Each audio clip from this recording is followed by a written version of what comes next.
Welcome to A Conversation with History. I'm Harry Kreisler of the Institute of International Studies. Our guest today is Ambassador Barbara Bodine, who is a lecturer at the Woodrow Wilson School at Princeton University. She has just recently completed her 30-year distinguished career in the Foreign Service, which included service as U.S. Ambassador to Yemen. Ambassador Bodine, welcome to Berkeley. Thank you very much. Lovely to be here. Where were you born and raised? Well, I was born in the Midwest. I'm born in Missouri, but I was raised in California. I came here when I was 18 months old, so I'm a Californian in my heart. And looking back, how do you think your parents shaped your thinking about the world? I think probably in two ways. My stepfather was in the Navy, and so there was a sense of service and a sense that there was an outside world. And my mother was extremely interested in politics. But I think the decision to go to into the Foreign Service, I really credit with a high school teacher, more than my family. And what was it that the high school teacher did? Taught you about the world, or? There was a special class one summer in LA City Schools on international relations that I somehow got selected for. And it was run like a college class. And one of the things that the professor did was have people from the consulates in Los Angeles come out to talk to the class. And I was already interested in politics and international relations, but growing up in the west end of the San Fernando Valley, you don't know a lot about the outside world. And I became intrigued that there was this thing called diplomacy where you could go out and do international relations. And a very nice British diplomat sat me down at 16 and explained to me this wonderful world. And I decided then. So I credit it more with some unknown British diplomat. Mm-hmm. And then where did you go and do your undergraduate work? And then you were set, from what you're saying. You knew that you wanted to do international studies there? I did. It's maybe shows a lack of imagination, but I decided when I was 16, and I never changed my mind. I went to UC Santa Barbara. They had a very fine Asian studies department. I decided I wanted to study China, and also chose UC Santa Barbara because I wanted to do education abroad. And I was lucky enough to spend my junior year in Hong Kong, which was a remarkable opportunity. I think probably the most important step I ever took. And why was that? Well, I think for one thing, it confirmed that I really did like the international world, that I loved living abroad, I love living in other cultures. And I had the opportunity to get to know the American diplomats at our consulate there and find out, what kind of people are these and what is it that they do. And even though I had been pretty committed before I went to Hong Kong, by the time I left Hong Kong, it was close to an obsession that I was going into the Foreign Service. And did you have any professors at Santa Barbara who really influenced you in sort of confirming and helping you along in that direction that you already A little bit, but not really. I mean, you have to remember that in those days, women didn't go into professions. They certainly didn't go into the Foreign Service. I think one professor was very helpful. When I got back from Hong Kong, he looked at my resume, he looked at what I wanted to do, and he said, "You have a wonderful background in everything China. You don't know anything about your own government." And so my senior year of college, I sat down and got a degree in American political science. And that was excellent advice. So how did you wind up, we know that you wanted to do this, you had prepared to do this, but again, this was a time when the women were still struggling Absolutely. to move into to positions they had not had. So talk a little about your deciding to do the Foreign Service, and then what were the obstacles you encountered at this time in your life? Well, it wasn't easy, and I think in some ways I was very lucky that no one around me knew enough about the Foreign Service to tell me I couldn't do it. So Yes. there's a certain blissfulness to ignorance. I was preparing myself. I took the exam when I was an undergraduate and passed both the written and the oral as an undergraduate. But I had been advised by my friends in Hong Kong from the consulate to get a master's and to really focus my studies. And so even though I had passed all the exams, I went to the Fletcher School of Law and Diplomacy. And I think that was kind of an intellectual finishing school that was terribly useful. Ran into, some real resistance there. I had At Fletcher? At or, Fletcher. Yeah.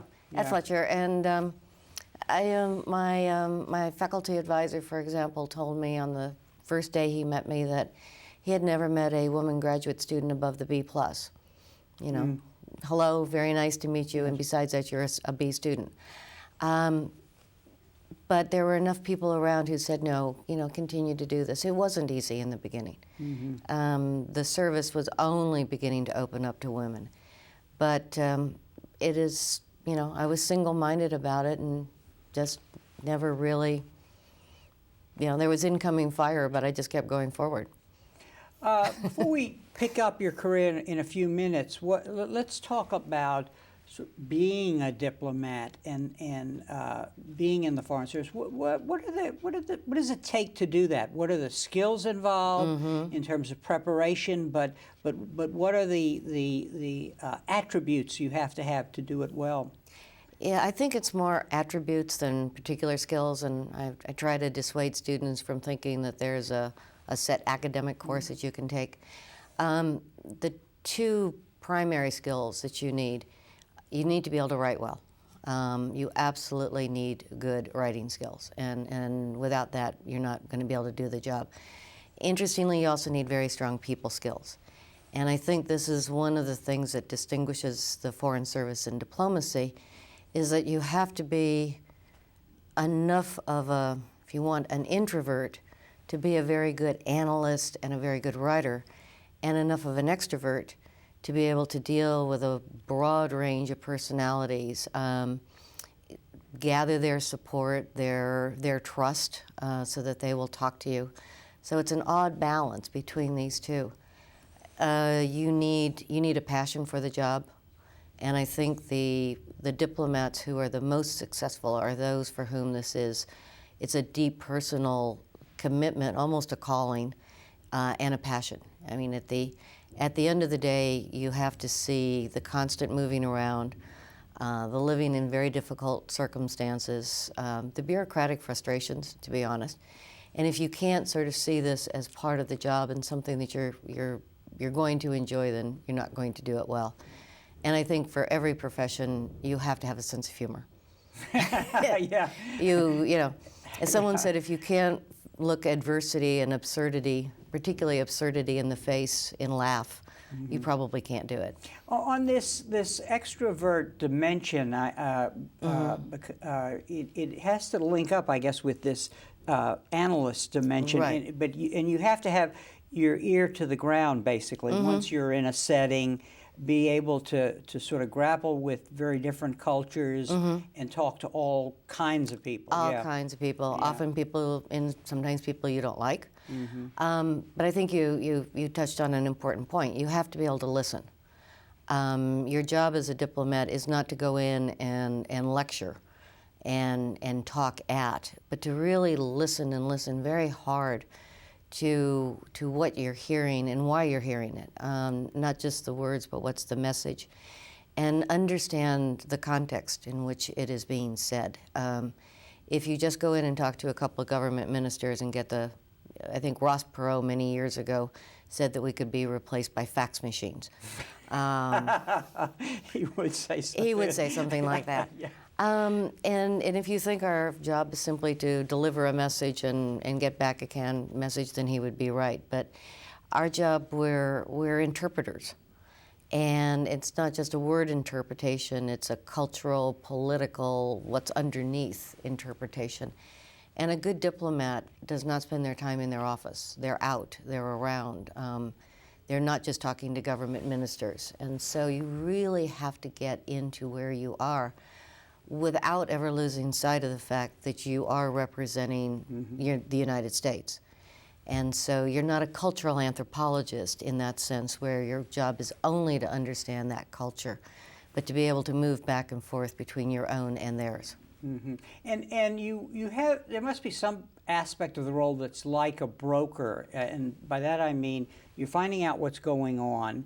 There might be a tendency to identify very strongly with what you know is going on the ground, but then this has to go back to ultimately to Washington, where what your analysis is going to be subject to all the bureaucratic politics that is Washington. You are a broker. You're a negotiator, not just on a particular issue, but between two cultures and two political systems.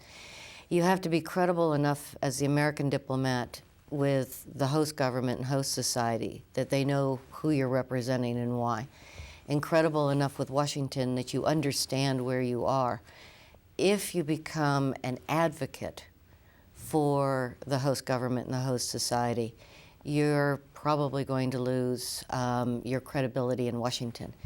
If you are simply delivering messages from Washington and not listening, you're not going to be very good.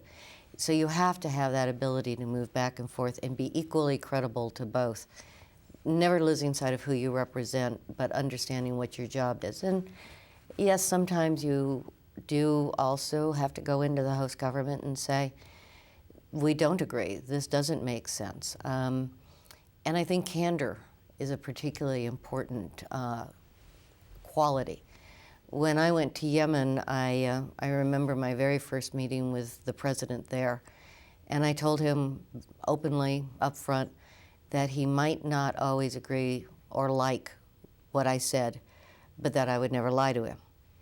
And it's sort of the same thing with Washington. You have to have that credibility. And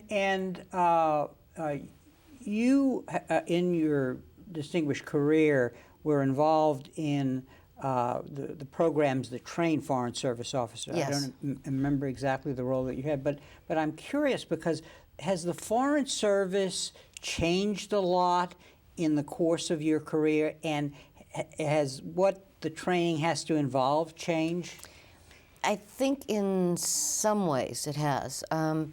Certainly the range of issues that we deal with, the transnational issues, are far more complex. Health, terrorism, AIDS, avian flu, human trafficking, human rights, which is now is now an integral part of our diplomacy. But it's a far more complex range of issues. You have to understand economics and development. You have to understand basic security needs. And so the ability to be intellectually adaptive, to be able to move from one subject to another. We're generalists, but that doesn't mean that you're a dilettante. So you have to really understand how all these different issues fit together. And it's the ability to integrate the range of issues and how do they support, sometimes conflict in our own policy or in the policy of a country. So there is that adaptive ability. When I'm teaching, I'm always telling my students that you have to be able to analyze, synthesize, and then extrapolate, and the same holds true in the Foreign Service. We have to be able to work across the interagency field in Washington as well. You have to know how to work with the military. You have to know how to work with the intelligence community. And so there's a multifacetedness to us, which I think has always been there to a certain extent, but it is certainly much more complex now than it was before. You started interested in Asia, but Yeah. but the bulk of your career has been in the Arab world and in the Gulf states. Right. Tell us how that transition came about and how you adapted to the new environment. My undergraduate and graduate degrees were both in China. Hours and days and months learning to read and write Chinese, and that's where I wanted to go. And my first couple of tours were in Asia. I decided, with the arrogance that only a 25 or 26-year-old can have, that I was too narrow, because I had kind of started on China in this high school class, and thought, you know, I really need to go look at another part of the world and get some perspective, or as I said, I'm going to be far too narrow. And ended up with a job working on the Arabian Peninsula. And I really did that. It was going to be for 2 years. It was going to be, if you want, an intellectual or a professional sorbet. And I absolutely fell in love with the region. I found it fascinating. The U.S. national security interests there were obviously critical. But it was just, there's something very intriguing about the region, and what was supposed to be a 2-year diversion ended up being a 30-year career. And I never really looked back. Every once in a while I thought about going back to Asia, or the Asia Bureau would ask me to come back, and I just kind of kept falling back to the Gulf region. And during the course of your career, America's policy toward the Middle East really evolved, and some would say not for the good in the recent period. But I'm struck by some of the very interesting positions you had at very interesting times. So in one case, you were deputy in Kuwait right before the first Gulf War. Right. Talk a little about that. I mean, because there must have been, here you were developing and had developed a notion about the area, and suddenly you and the embassy in Kuwait were confronted with a very different situation. Well, before I went to Kuwait, I had served in Iraq for 3 years, and so had some familiarity with Saddam and his regime, and had actually been assigned to Kuwait as a reward for having worked on the tanker protection regime, which you might remember from the end of the Iran-Iraq War, because Kuwait was supposed to be this nice, quiet, pleasant little place where nothing happened. We were there when Saddam invaded, and oddly, I count the Gulf War from August 2nd, 1990, not from January 17th, 1991. I count it from his invasion. And we were confronted with, it was interesting with what the essence of diplomacy is, because Saddam wanted us to shut our embassies, everyone to shut their embassies. And the ambassador and I decided that we really couldn't leave, that we had 3,000 Americans trapped in the city. And while there was safe passage for diplomats out, there was no safe passage for American citizens. And we went back to Washington and said, no, we're going to stay. And Saddam's regime was threatening us with all sorts of horrible things, and you always took Saddam's threats seriously. But there was a very deep commitment within the embassy that we couldn't abandon the Americans. On the more political side, there was a decision that we, the United States, we, the rest of the world, did not recognize the Iraqi annexation of Kuwait. And so to stay with our flag flying was a way of demonstrating. So it was the crystallization of what we do overseas.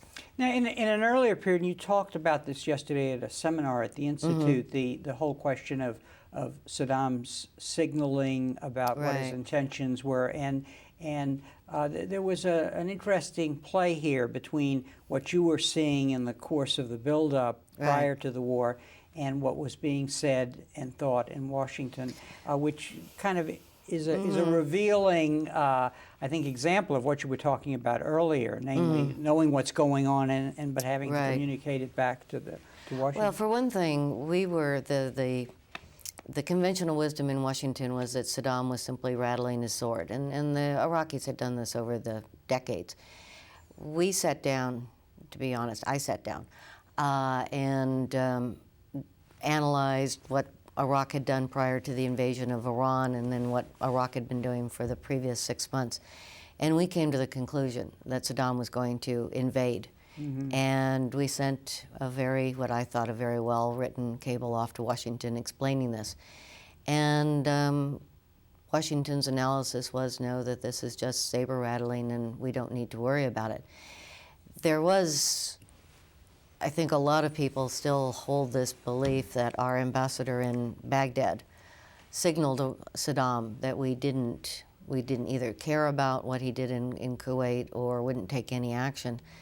And to be perfectly honest, that's really not a fair analysis of her meeting, and even the Iraqis have admitted that.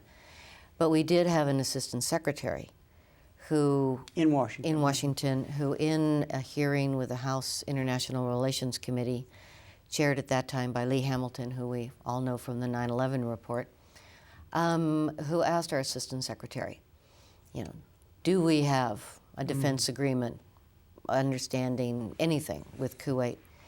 And he asked the assistant secretary this 3 times, and 3 times the assistant secretary said no, period, and which was not the correct answer. He should have referred to, and I think someone who understood the region better, understood our history there, understood Saddam better, would have given an answer that would have been, no, we don't have a formal agreement, but there is the Carter Doctrine, which is still U.S. policy, and if anyone questions whether or not that policy is real, they would look at the navies of 17 countries coming in to protect international shipping. By just simply saying no. We had an assistant secretary who signaled, I think, if anyone signaled to Saddam that we were walking away from our previous commitment to protect the Gulf. One wonders here, because this is a problem that I think you must have encountered over the years, and namely where our policy changes with regard to actors in a particular region. What I have in mind here is during the Iran-Iraq War, we're going back, we aided, or it's alleged that we aided Saddam in certain ways, providing satellite technology. So what I'm curious about is this a case in Washington of not listening to what they're being told from the ground because the Washington is not attuned to the new realities created after the flip? In other words, for strategic reasons, we supported Saddam in that war, but now that situation has changed. What's going on here, do you think? I think there were a couple of things going on. We did support Saddam less than some people think, but we did support Saddam, as did all of the Arab states, and that was pure strategic necessity. Saddam was fighting Khomeini's Iran. This was right after the Iranian Revolution, and this was a very radical and revolutionary Iran. And he was kind of the bulwark against an Iranian victory. And so it wasn't so much that we were looking for an Iraqi victory, but everyone was quite conscious that we couldn't allow an Iraqi defeat. And so it was a 55-45 at best, balancing. There was a school of thought in the U.S. That because we had supported Saddam and kept Iraq from being overrun, that there would be a measure of gratitude. And I think a number of us in the region, and this was part of our report to Washington, was Saddam is not a grateful personality by nature, and that he is emboldened, he is greedy, and he does not make judgments based on what we would consider rational decisions. And then again, you have to look at what he did before he went into Iran, what he was preparing to do now. And by his calculation, he had done this buildup on the Iranian invasion. We have to remember he invaded Iran first, and the world had let him get away with it. So if I did A and B and got away with C, I could now do A and B and get away with this. The other element of the construct was the Soviet Union was falling at this time. There were a lot of other big events happening, and I think Washington was overly focused on these, what they saw as the big events, and they wanted to hear. There were two competing analyses, sword-rattling invasion. And the sword-rattling analysis was more convenient. If we go with this one, then we don't have to act. And I think that they were busy, they were distracted, they wanted to hear there wasn't going to be an invasion. And that's why I think our analysis just didn't carry the day. I think the final point is that if they had accepted our analysis that he is going to invade, they then would have had to make some very difficult decisions about what do we do to stop it. And I don't think that anybody had thought through how far would we go to stop an invasion. And even the decision to try to reverse it took about a week. Let's talk now a little about your later role as ambassador to Yemen, and what yesterday again in the seminar you were talking about how one would move forward with the agenda for democratization in an environment in which everybody in the region is coming to question American policy because of, now we're talking about the invasion of Iraq. So I'm curious, I want you to talk a little about the job of ambassador and how you work in this environment, and let's pick this particular issue of democratization, how you work with other embassies, with different actors in Yemen to move forward the democratization agenda at a time when it's clearly not working in Iraq. Well, I was in Yemen 97 through 01. Oh, okay. All right. So let's talk about that. Yeah, Okay. yeah. Sorry, you're my error. Right. Yeah. So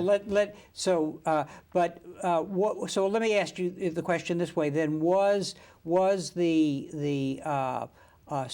it easier to do your work then because our invasion of Iraq had not happened yet with all the consequences that occurred there?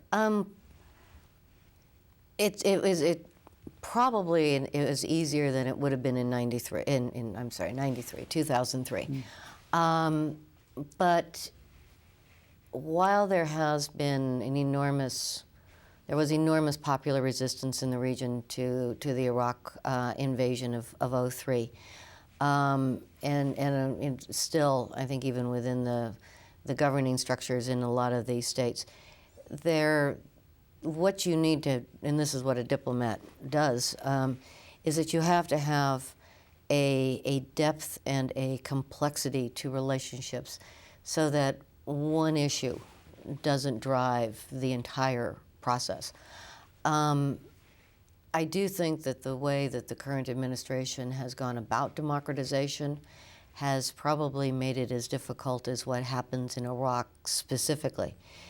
It's important to remember that I have trouble with democratization as the term, but that the reform and the liberalization effort in much of the Middle East predates Iraq, and in fact was fairly well along in the 90s. And you take a look at a number of the Gulf states, excluding Saudi Arabia, and you see parliaments, you see elections, you see women's political rights. And so these movements have a very strong indigenous component to them. And it was more a question of how do you support and encourage rather than, to me, promote is us coming in.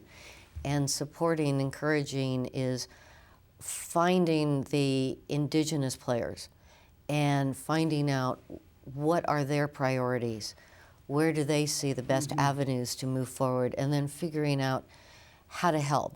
There is a little bit of nudging, There are some times when you kind of go in and say, we're not really quite sure about this. We don't think this is maybe the best way to go. But at the end of the day, it's theirs. And you are going to be much more effective if you find out, who are the people you can work with within the government, within civil society, within media, within all of these various players, and then work with them to move it in those areas where they see it as most important and most amenable to reform. And then you sort of take it in sometimes in a different sequence than we would. But you kind of keep that going. That has survived the invasion of Saddam, the invasion of Iraq. But it has the recent one, invasion, the most recent one. Yeah. But it has been damaged, and it's been damaged by this sense of that we are exporting an American model, that we have criteria and conditionality, and rather than really, as I said, looking at the organic and the indigenous. And I think in that sense, you have seen a stalling. We have, by our actions, in many cases, more discredited the reformers than we have assisted them. And we need to recalibrate, not walk away from, but recalibrate how we do this. And what you're suggesting here is that the democratization and transforming the regimes was on the agenda, in the Clinton years. Absolutely. And it was being done in a constructive way that sort of reflected the nuances and subtleties of really our changing role in the world, because we're less and less, even before the Bush administration and into the present, to tell people how to do things. Well, I'm not sure that you're ever really in a position to be telling people what to do things, and the minute you start telling them what to do, I don't care if it's in your personal life or in diplomacy, people will shut down. Our efforts to support democratization, yes, they were very strong under the Clinton administration, and they actually even predate that. But I think what's important to remember about this region is that these efforts and these debates were going on within these countries themselves. This was not a bringing to. Mm-hmm. There's been a very vibrant, very dynamic, as yet inconclusive, but still ongoing debate within the region, particularly the Gulf states and Yemen, that they recognize that the status quo relationship between the government and the governed is not supportable in the long term. They don't want to go back to the 7th or 9th century. They're very skeptical about foreign models, which I think is where we have made a mistake recently. And they're trying to work out, what does option D look like? And it's going to be different in Kuwait than it is in Bahrain, than it is in Yemen. They're going to have different sequencing and priorities. But it's becoming a constructive partner to that debate, as opposed to coming in and saying, this is what the debate should look like. This is the order in which you should do things. And that's kind of what we need to go back to, is involving as a partner, mm-hmm. rather than promoting as an outsider. And is the negative turn that these issues have taken the result of the militarization of our foreign policy? Yes. In the recent period? Talk about that. How does that sort of play out? Because the idea in the Bush administration, for example, after mm-hmm. you were no longer in Yemen, the idea here is that through military intervention, we right. will transform, and then it will all come into play. Right. Well, this administration has coined, I think, one of the more remarkable phrases, which is imposed democracy, which is just a fundamental oxymoron. They do believe in this transformational, that if you wipe the slate clean, that democracy will spring up, spontaneously, and they conflate freedom and democracy. They have not come to terms with the fact, they still don't seem to be willing to understand, that democracy is something that has to grow up. To say that it's going to take 2 or 3 generations, I don't particularly like that, because people have a tendency to say, well, we'll start in a generation or two. No, you start now and have it grow. The militarization of our foreign policy, particularly in the Persian Gulf, has been damaging, extremely damaging. It puts everything that we do through one prism. We have, in a number of cases, in a number of countries, actually put security and stability ahead of democratization. One of the things that's odd is that this administration started off by saying too much emphasis was put in the past on stability and not enough on democracy. So now we're going to go full bore on democracy and we don't care about stability. What they've done is almost go the other direction farther than we've ever gone before. And for example, we've put almost no money into democracy support in Pakistan. It's all been, how many of the bad guys can we kill? We're still operating on this idea that we are dealing with a military problem and not a political problem or an economic problem. And what's ironic is, Saint Petraeus, as he is. If you really read his counterinsurgency manual, it talks about that the military is only 20% of the effort. It's 80% politics, it's 80% development and diplomacy and governance, and yet we're still focusing on that 20%. And so in that sense, I think that we have something. We also have this fundamental disconnect where we have people in uniform talking to people about the importance of civilian government. We have people who do propaganda getting themselves involved in public diplomacy. And so we send a very odd, mixed signal. And I think in that sense, again, our friends in the Gulf kind of pull away because we're pushing for a militarized definition of security, stability, and friendship that is very one-dimensional. And I think we have hurt ourselves deeply. To what extent is this the result, and I guess in its extreme form, it is the result of the Bush administration. But on the other hand, it would seem that our financial commitments to the military, $400 billion budget now, versus the commitment to diplomacy, which must be 30 or 40 billion, so yes. Whatever. I mean, isn't it almost inevitable that this logic would work this way no matter who was in office? Well, I think at this point, the imbalance on the resources, it's always been unbalanced. And I did some testimony on the Hill recently, and I said that, the State Department, the civilian agencies, we're not looking for parity with the defense budget. We are looking for some equity. And the defense budget includes, aircraft carriers and jet planes and stuff, and we don't do that. We just have people. So we're not looking for the numbers to end up this way. But there has been, and I think this is what has happened over the last several years, is the imbalance has grown so sharp that, as someone said at one conference I was at, that you have one agency on steroids and everyone else on life support. And all the resources are there. And so what has happened is that in normal budgeting process, you define missions, and you then have the resources go to the missions. And the missions follow the agency that has that mandate. So you've got mandate, mission, resources. What we've got now is resources, mission, mandate. We've got it reversed, so that the only agency that has the resources is getting the missions, and they're now getting into areas that even the military says, it's not their business. The more this happens, they start to atrophy, and they atrophy very badly. You don't have the people to pick up the civilian side.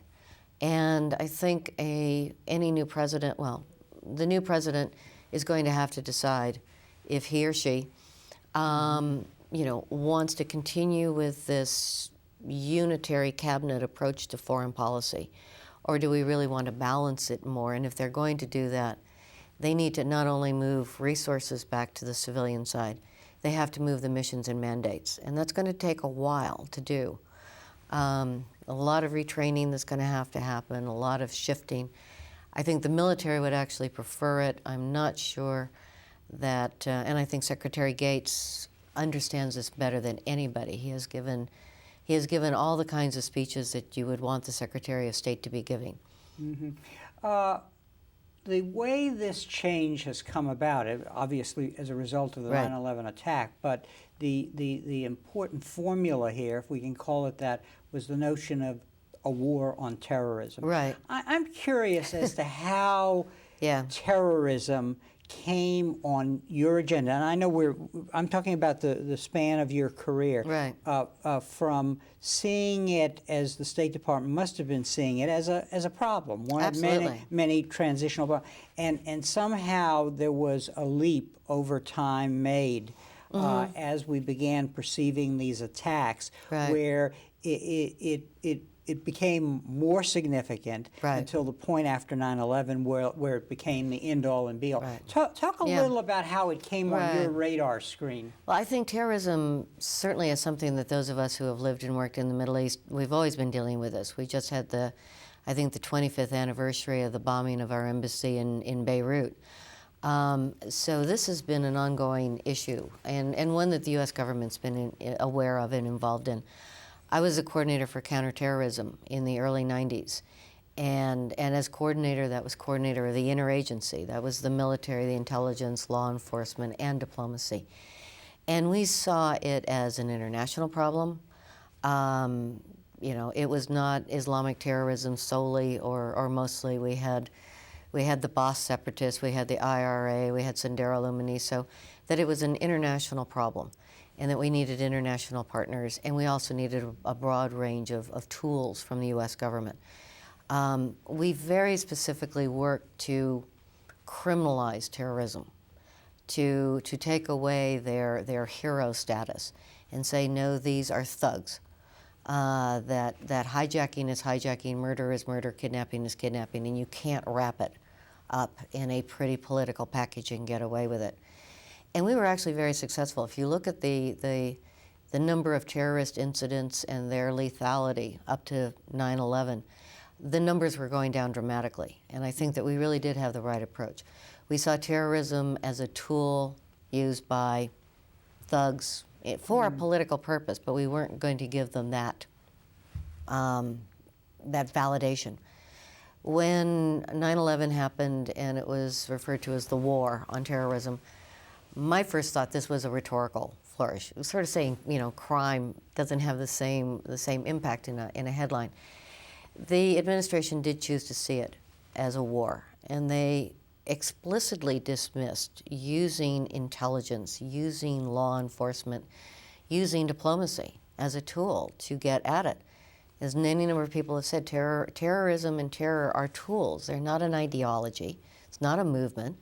And so we're having a war on a tactic, which makes no sense. I think it has badly distorted our ability to deal with the phenomena.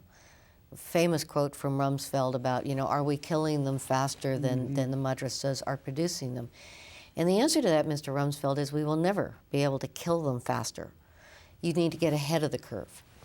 And I think in the State Department, in diplomacy, in the intelligence world, there is an understanding that if we don't deal with this at its roots, we will always be fighting this. And we need to take it away from being a war. We need to take it away from giving the terrorists the political justification and the political status that we've given them. We've heroized them, if I can make up a word here, in a way that was not necessary, was not smart, and was strategically a blunder. One of the issues that comes up is the way a history is created to justify what we're doing now based on an interpretation of what happened in the past. And as ambassador to Yemen, you were at the center of one of the alleged stories in the sense of how it is interpreted about the involvement of the FBI in the Cole.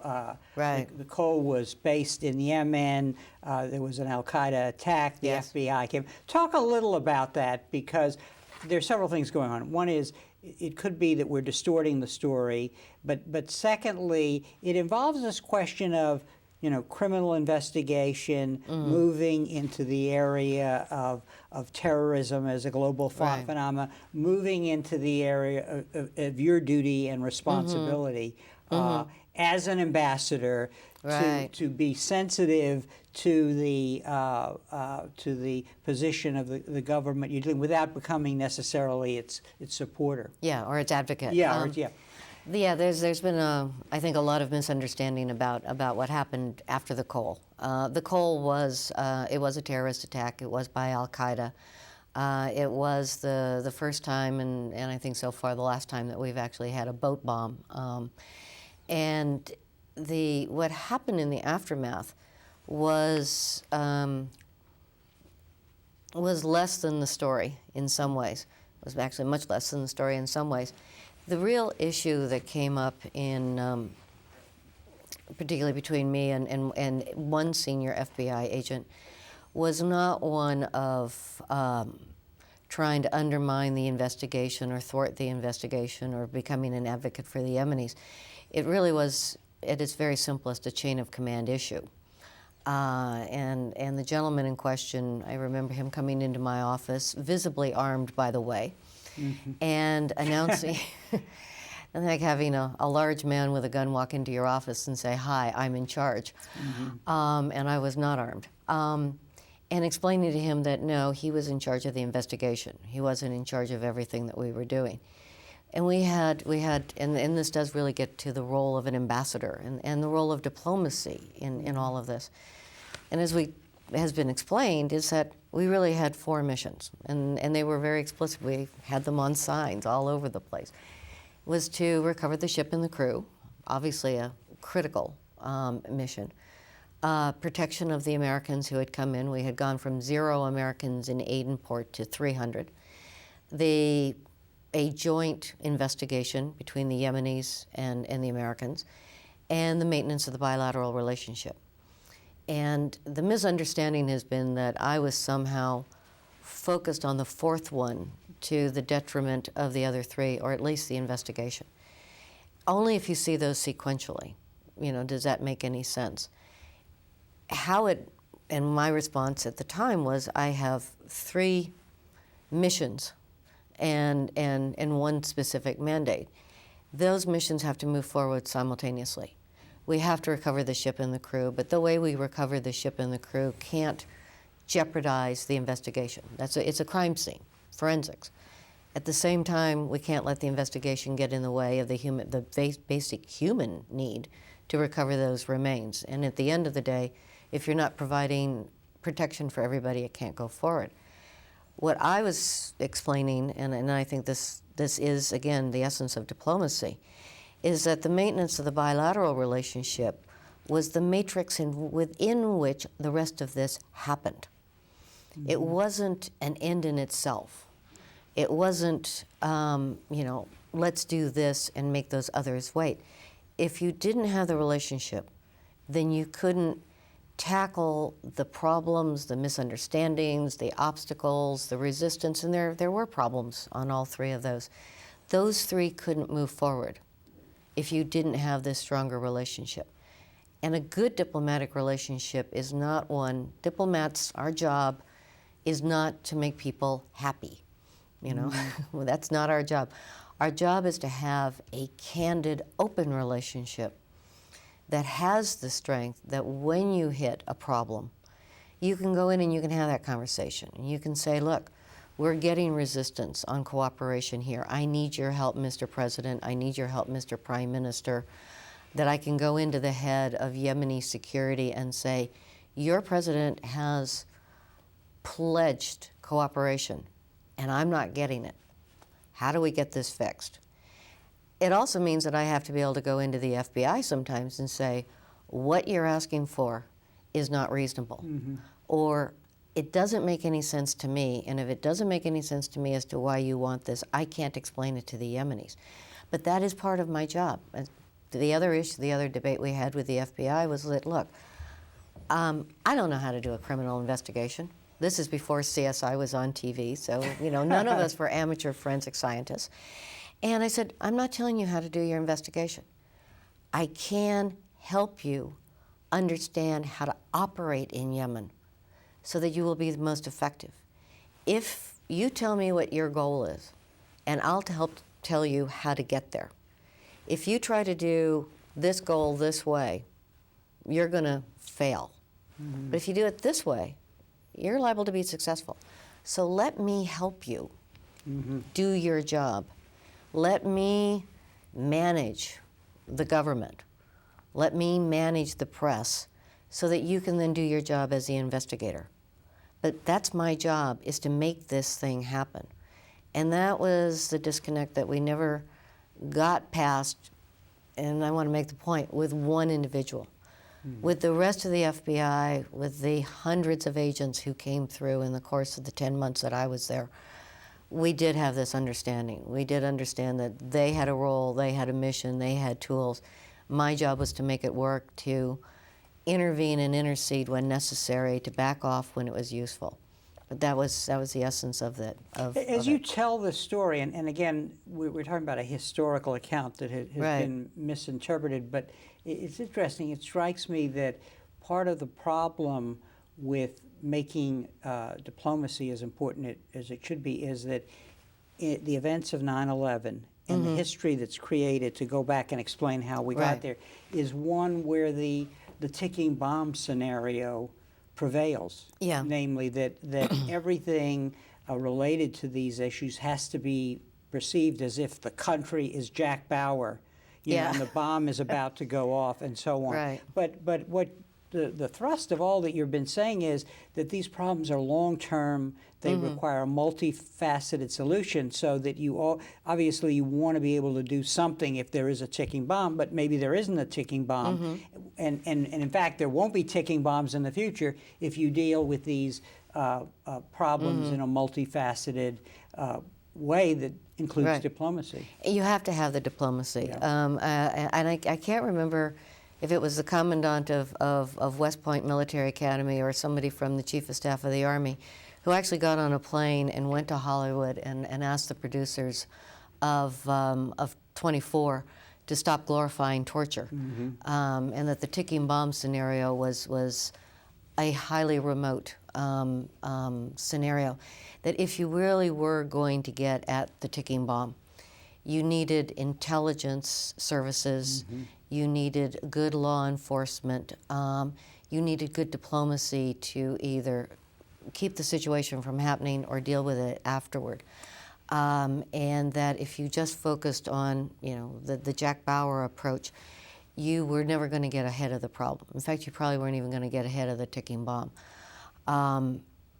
We have to understand, kind of as a parallel, if you have a spike in crime in a neighborhood in the United States, yes, you need SWAT teams to go in and take down a crack house.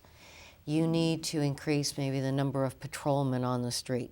You need to get the bad guys off the street corner. Absolutely. If you just stop at that, you're going to be doing that forever. You also need to go in and find out, why has the crime spiked? Why are you not getting cooperation from the local citizens? Why won't anyone cooperate with you?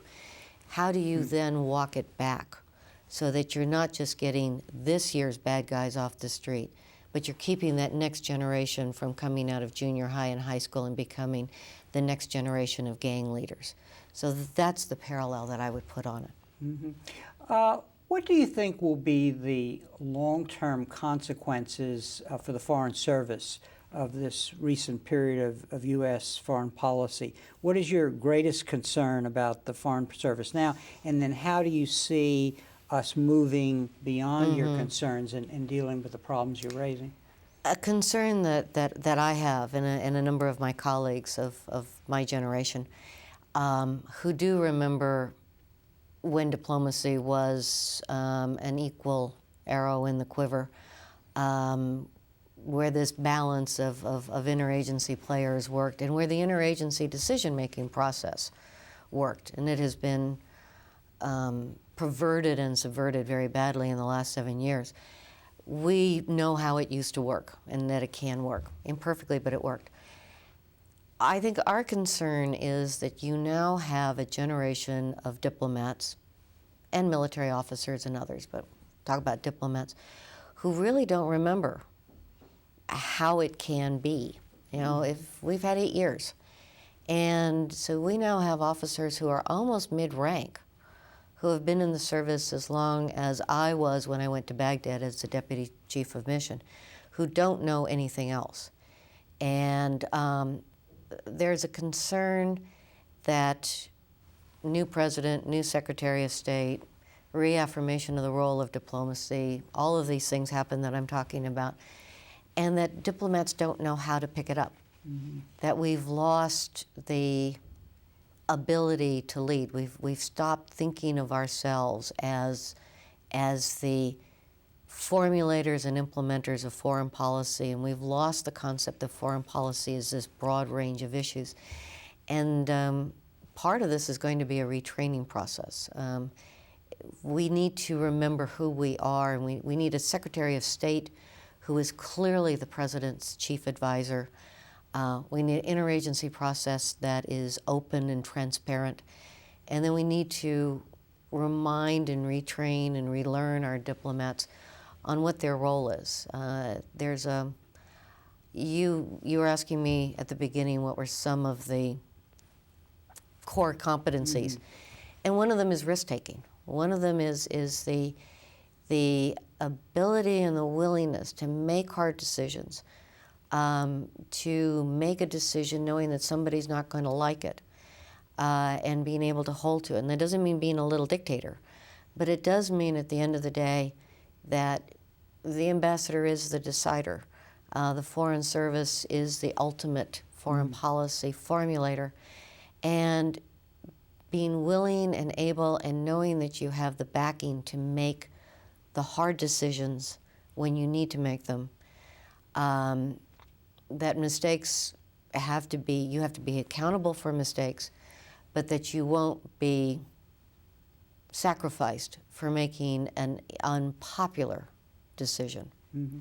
One final question requiring a brief answer. How, if students were to watch this program, how would you advise them to prepare themselves if they see diplomacy as something that they want to do? A couple of things. I'm a huge believer in history. You need to have history. If you walk in that this is ground zero, know your history, love history. Read as much history as you can constantly. Languages are important, but you have to have something to say in the language. It isn't a skill. It's not an end in itself. It's a tool. Travel and live abroad before you come into the Foreign Service. Be sure this is an environment that you're comfortable with. A little humility, a little sense of humor. But I would say that, know your own country, be comfortable with other cultures, travel around. I gave a commencement address once at a school in Southern California where I told all the students to go out and get dirty. Their parents were horrified. Absolutely horrified. But I said, not your room, you're saying. Not your room, yeah. Clean up your room. But go out into the world and get out of your bubble. And get out of your bubble and see if you're comfortable outside that bubble. Test yourself, challenge yourself. Don't be reckless, but be risk-taking. And if that's what you end up liking to do, then do it with all the passion that you can muster. Well, on that note, Ambassador Bodine, thank you very much for being here today and sharing these thoughts about your career and the experiences that you've had. It's been a pleasure. Thank you. And thank you very much for joining us for this conversation with history.